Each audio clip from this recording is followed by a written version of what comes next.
नमस्कार मित्रांनो, आजच्या भागामध्ये इकडे आता जी सावी आहे तिला इंजेक्शन देण्यासाठी जी दामिनी आहे ती पोलीस स्टेशनला येते आणि ती सावीला इंजेक्शन टोचायला लागते. तेवढ्यात आता तिथे राणी येते आणि म्हणते, काय चाललं हे आणि काय हो, तुम्हाला काही कलम माहिती नाही आहेत का? तुम्ही एका तुमच्या इथं असलेल्या तुरुंगात असलेल्या माणसाला त्रास देत आहे.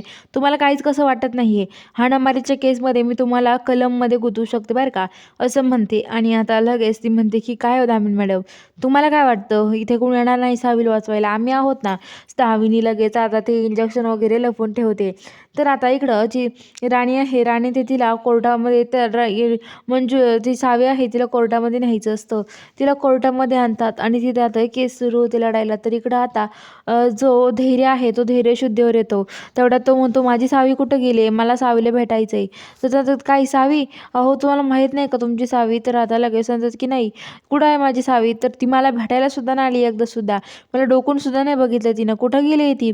तर ते म्हणतात की अहो सावी जेलमध्ये आहे आणि तुम्ही कशाबद्दल अटक झाली आहे तिला? असं धैर्य विचारतो. तर आता लगेच जो केतन आहे तो केतन लगेच आता येऊन पेपर घेतो आणि धैर्यच्या हातात देतो आणि म्हणतो की वाचा, कशावरून अटक झाली आहे? त्याच्यात लिहिलेलं असं, सावीला ड्रग्ज दिल्यावरून अटक केली आहे. त्यामुळे आता सगळेजण खूप टेन्शनमध्ये येतात आणि आता लगेच ते म्हणतात, काय ड्रग्स? मला धैर्य म्हणतो की असं कधी होऊ शकत नाही. मला माहिती सावी असं कधीच करणार नाही आहे, असं ते म्हणतात. तर आता तो लगेच मंजू म्हणते की हो, आपल्याला आता जायला हवं तिकडे. तर आता लगेच जी मंजू आहे ते एक काळा ड्रेस असतो तो दुसऱ्या माणसाला म्हणजे सत्याला नाही तर कोणाला तरी घालायला देतात आणि जो हे आहे धैर्य त्याला त्याच्या गाडीवर घेऊन बसून चाललेली असते.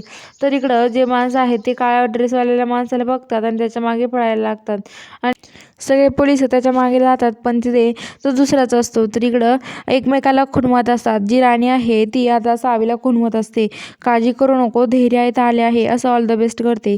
तेवढ्यात आता लगेच तो आता भास्कर बघतो. भास्कर म्हणतो की इथं येऊ शकत नाही धैर्य. आणि आता लगेच तो दुसऱ्या माणसाला फोन करतो त्याच्या आणि सांगतो की धैर्य इथे आला आहे, लवकरात लवकर काहीतरी करा. तर म्हणतो की ठीक आहे. आणि आता तो माणूस म्हणतो की आता काहीतरी करायला हवं, धैर्य इथे आला आहे. आणि सगळे माणसं येऊन पांगून जातात. तर बघूया आता पुढील भागात काय घडणार आहे. बघायला चॅनलला सबस्क्राईब करा.